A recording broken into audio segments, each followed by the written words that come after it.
tidak akan memberi nasihat banyak, tapi saya punya filosofi tentang tenaga kerjaan. Tadi sudah disebut bahwa nilai kerja itu ibadah. Agama manapun pasti setuju kalau orang mendapat rezeki atau mendapat kebutuhannya karena lewat jalan yang halal. Jalan yang halal itu biasanya pilihannya itu ya kerja, terus warisan, terus hibah. Ini penting saya utarakan karena saya nanti akan baca beberapa makalah yang diriwayatkan ulama-ulama top kitabnya Imam Ghazali. Kenapa kita bicara tentang pekerjaan? Harusnya kita ketika dapat rezeki itu asumsi Islam, asumsi kebaikan itu to'amul wahid yakfi islam. Jadi makanan jatah orang satu atau rezekinya orang satu itu normalnya bisa dimakan orang dua. Wa to'amusnaini yakfi arba'atan. Normalnya rezekinya orang dua itu bisa dimanfaatkan, bisa mencukupi orang empat. Jadi kekacauan dunia ini dimulai karena jatahnya orang satu menghabiskan jatahnya orang seribu. Jadi gara-gara kerakusan itu terus sistem sosial itu menjadi kacau. Harusnya itu to'amul wahid yakfi to'amusnaini yakfi arba'atan. Jadi jatah rezekinya orang satu bisa menghidupi orang dua ke atas, jatahnya rezekinya orang dua bisa menghidupi orang empat ke atas. Kemudian ini saya baca saja supaya tambah berkah beberapa teks tentang pekerjaan. Ini di kitab Ihya di halaman 85 kalau kitab saya tentang keutamaan kerja. Ini dijelaskan inna minadz-dzunubi dzamban la yukaffiruhu illal hammu fi talabil ma'isyah. Jadi bagian diredaksikan minadz-dzunubi dzunubun la yukaffiruha illal hammu fi talabil ma'isyah. Jadi sebagian dosa itu ada dosa yang tidak bisa dihapuskan oleh istighfar, tidak bisa dihapuskan oleh sedekah, tidak bisa dihapuskan oleh misalnya wiridan. Yang bisa menghapuskan dosa itu hanya kalau kita serius atau kepikiran, hammu itu kepikiran mencari ma'isyah, cari rezeki. Jadi sudut pandang itu penting. Jadi kita yang sedang istighosa atau kita yang sedang pengajian atau mungkin kita sedang jadi ustadz, melihat orang mencangkul, orang ke pabrik, orang di aktivitas pekerjaannya itu harus kita lihat bahwa mereka adalah orang-orang yang sejatinya sedang minta ampun sama Allah Subhanahu wa Ta'ala.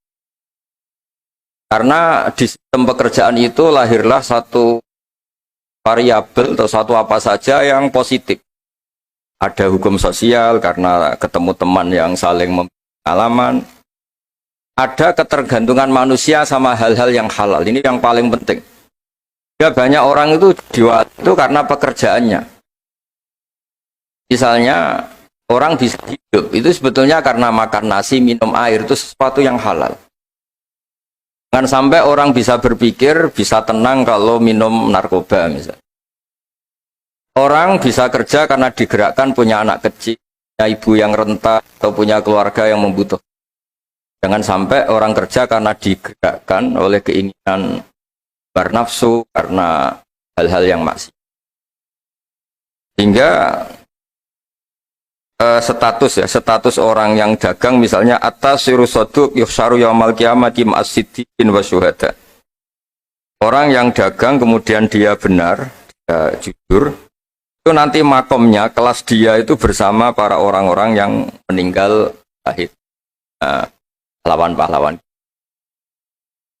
Ini penting saya utarakan supaya cara pandang kita terhadap beragama. Jangan sampai misalnya kita beragama terus kemudian melihat yang ibadah itu yang datang ke masjid.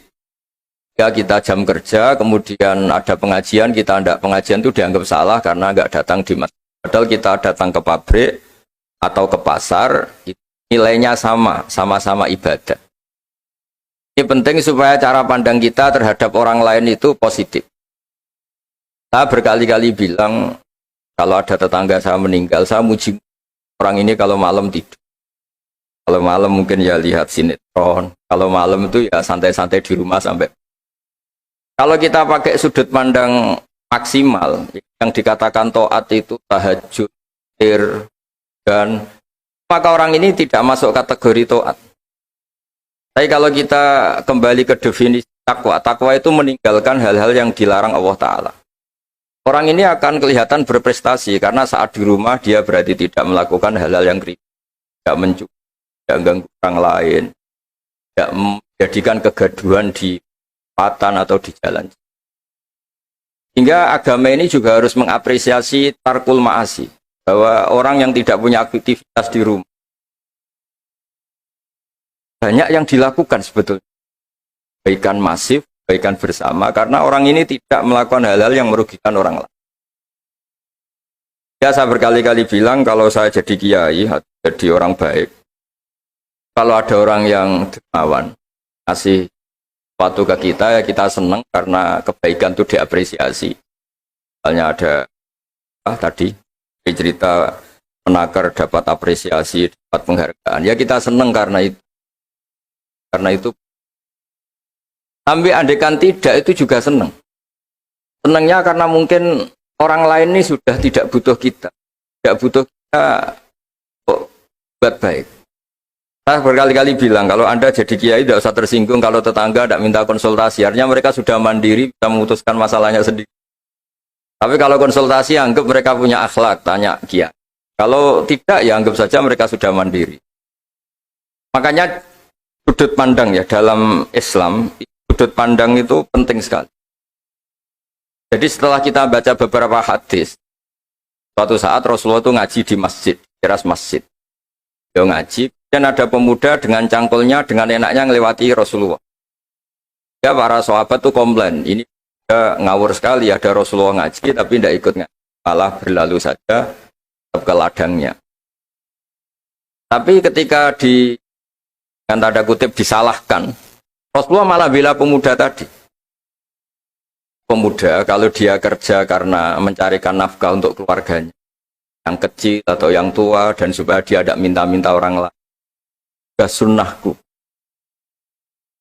Sehingga bentuk sunnah Rasul itu tidak harus orang datang ke pengajian dan orang ikut fatwa kita, mau itu. Nah, mungkin teman-teman yang sedang bekerja itu tidak lagi mendengarkan ngaji, sudah melakukan isi pengajian. Jadi yang lain baru mendengarkan, yang itu sudah melakukan isi pengajian. Makanya kalau di daerah saya banyak, kenapa kamu tidak datang ngaji? Saya lebih dari ngaji dari Pak Kiai. Kenapa? Pak Kiai kan yang menyarankan supaya kita baik sama orang tua. Saat Pak Kiai pengajian, saya ngurmat orang tua saya di rumah sakit. Tapi kadang-kadang kita pakai ukuran kita sendiri, yang nggak datang pengajian itu orang jelek karena nggak mau datang. Padahal jangan-jangan yang sedang di rumah itu yang sedang melakukan isi pengajian itu, ya dia tidak datang karena ngerawat orang tuanya, karena sedang asik dengan istri. Itu harus disebut bagian dari kebaikan. Nah, dalam kebaikan Islam, Nabi pernah ngendikan, "Babi ahadikum sedekah." Kamu kumpul dengan istri kamu itu, sampai sahabat protes, "Ya Rasulullah, masa ayati ahaduna syahwatahu wa huwa lahu ajrun?" Masa urusan seneng-seneng sama istri dia dapat pahala? Nabi menjawab, "Alaysa law wada'aha fi haramin akana aliwis." Kalau pelampiasan syahwat itu hal yang negatif atau yang haram, dia akan dosa. Ketika meletakkan yang benar, dia juga. Jadi pahala itu segampang itu. Orang asik dengan anaknya, dengan cucunya, bercengkrama di rumah. Ya pahalanya besar, karena saat itu berarti dia tinggalkan maksiat, dia tidak dengan. Nah, pekerjaan juga gitu. Mungkin orang lain dapat uang karena transaksi narkoba. Mungkin orang lain dapat uang karena kejahatan. Orang lain dapat uang karena menipu. Orang-orang yang bekerja luar biasa, ini dapat rezeki. Itu harus kita apresiasi. Ya makam orang-orang ini, makomnya, itu nanti kalau meninggal ma'asyid wasyuhada. Orang-orang punya gelar asyid. Gelar yang luar biasa dalam khazanah kewalian. Nah, orang-orang yang bekerja itu nanti makomnya seperti itu. Itu adalah inspirasi kita yang luar biasa. Sehingga nanti kita tidak melihat orang lain itu, wah, wong kok kedoyan tok, orang orientasinya dunia tok, bekerja terus, ingin kaya raya itu, ya wis kan. Kita tidak boleh berpikir. Karena apapun banyaknya harta di tangan orang-orang halal, tangan orang-orang baik, pasti efeknya juga. bisa melahirkan pekerjaan, bisa melahirkan kemanfaatan. Ya Nabi kalau muji pedagang itu dari 10 rizki itu 9 berkahnya ada di pedagang. Karena kalau pedagang itu kikir, sekikir-kikirnya pedagang, dia harus mengeluarkan uang, bayar supir, bayar satpam, bayar yang ngirim jasanya dan sebagainya. Ya uang tetap berputar. Tapi sebaik-baiknya Anda kalau tidak dagang itu mungkin uang ditabung, uang mandek. Ya, potensinya itu ikhtikar. Ikhtikar itu menyimpan. Kalau ngelebihi kota tertentu, jarang oleh. Karena saya nekuni keilmuan agama, maka saya hanya cerita bahwa betapa Allah itu ngapresiasi pekerja.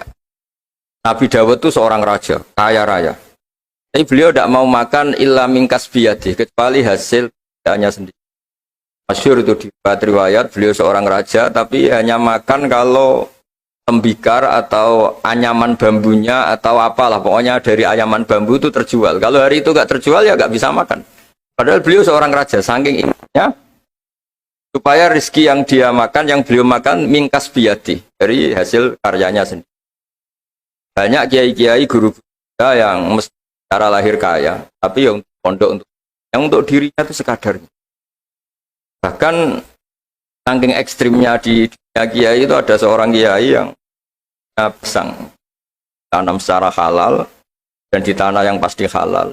Setiap makan yang rofahiyah itu ya agak hura-hura itu kafaroi dengan makan pisang itu. Satu pisang dibagi-bagi dan itu dianggap kafaroh. Nah, kenapa cara-cara publik itu banyak rofahiyah? Rofahiyah itu begini.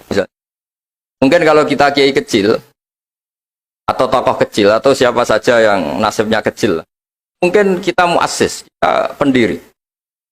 Misalnya ada kiai kecil kampung tertentu, dia pendiri. Tapi mungkin setelah kita jadi kiai besar itu, jauh diundang masjid itu. Dan kemudian posisi kita mendapat. Yang menjadikan kita harus tawadhu, seperti tadi syairnya Mbah Mus tadi. Ketika kiai kecil pendiri masjid, tanah kita dipakai masjid, setelah kita kiai besar kok malah dapat uang dari masjid. Mungkin karena kita kuliah tidak pati pinter itu, kelasnya jadi tokoh di pedalaman. Akhirnya kita mungkin apa di situ yang manfaat? Pikiran, air, apa yang manfaat. Kalau kita kepinteran malah jadi orang yang terus hanya dengan negara itu mendapat, bukan memberi.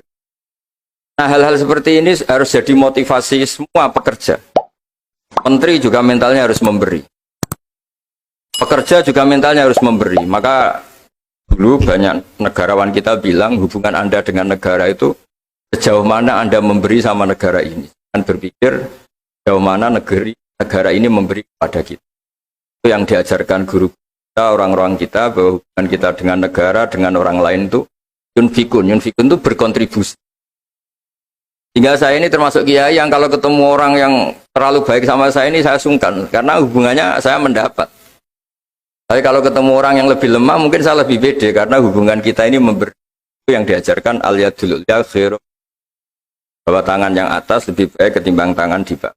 Makanya saya mohon kementerian semuanya lah, kita hubungan dengan bangsa kita, dengan masyarakat kita, dengan rakyat kita, hubungan memberi, bukan hubungan mendapat. Bahwa secara aturan atau secara kultur karena kita pejabat, kita kiai mendapat itu ya rezeki dari Allah yang kita terima secara syukur. Tapi sebetulnya komitmen kita sebagai bangsa, komitmen harus dicatat. Karena Islam mengajarkan ma'aliyal umur, mental-mental yang mulia. Mental mulia itu ya mental heroik, mental memberi, mental berkontribusi. Kan mental nyuwun hanya bukan mental yang ma'aliyal umur, bukan mental yang kita mohon ini mungkin ya harus saya sampaikan karena memang supaya orang itu melihat bahwa pejabat itu mikir kita, mikir negara, dan juga gitu, kiai juga. Semuanya harus diartikan mereka itu berpikir keras untuk. Jadi kalau kita orang yang mungkin agak nyuwun sewu, agak dengki atau agak hasut, berpikirnya tuh enak jadi pejabat, enak jadi kitar, enak jadi ini. Itu jadi kita repot. Makanya tunjukkan bahwa kita adalah orang yang berbekal hero, orang yang berbekal berkontribusi, orang yang berbekal khairunas anfa'uhum. Yang terakhir, karena tadi banyak yang baca puisi banyak saja dan saya senang sekali, tapi saya mau cerita tentang keunikan dunia wali. Dulu ada seorang wali jadi pegawai penjaga kebun, padahal seorang wali dia penjaga kebun anggur. Jaga kebun anggur, karena dia wali hanya jaga aja. Tahun-tahun dia jaga di situ, mungkin 10 tahun. Suatu saat majikannya datang. Saya ambilkan anggur terbaik, yang paling manis. Karena dia agak pengalaman ngambil yang merah merona, yang tidak kehitam-hitam diambil. Ternyata kecut sekali, masam sekali. Majikannya marah-marah. Kamu kerja di sini 10 tahun tidak pengalaman. Harusnya kamu bisa membedakan mana yang manis, mana yang masih masam. Ya saya ini kan kiai, jadi tidak pernah ngambil sesuatu yang tidak hak saya. Nah, kira-kira kalau Anda punya karyawan seperti itu tuh bingung apa enggak?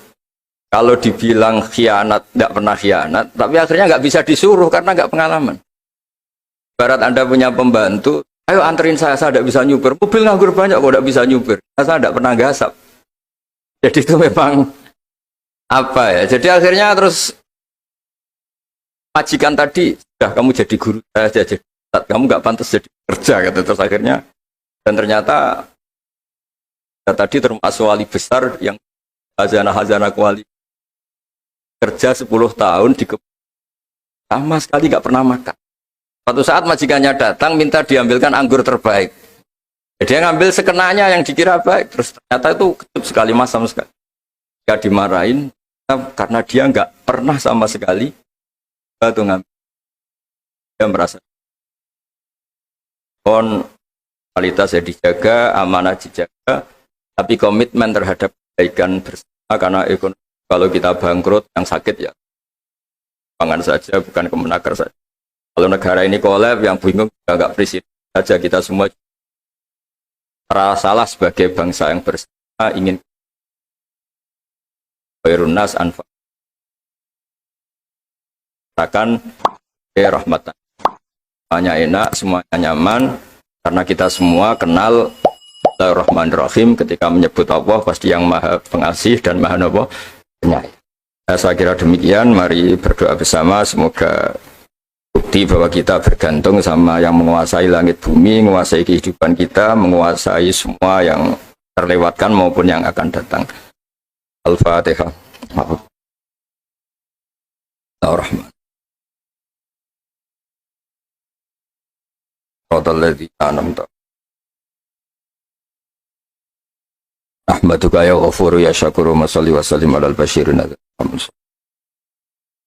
asaluka bi anna lakal hamda la ilaha illa anta al-hannan al-mannan ya bati as-samawati wal ardi ya hayyu ya qayyum ya dzal jalali wal ikram antarzuqana ya Allah husnal muamalati fi ma baini waj'alna aminin mutmainin alladzina la khaufun alaihim wa lahum waj'al baldatana ya baldatan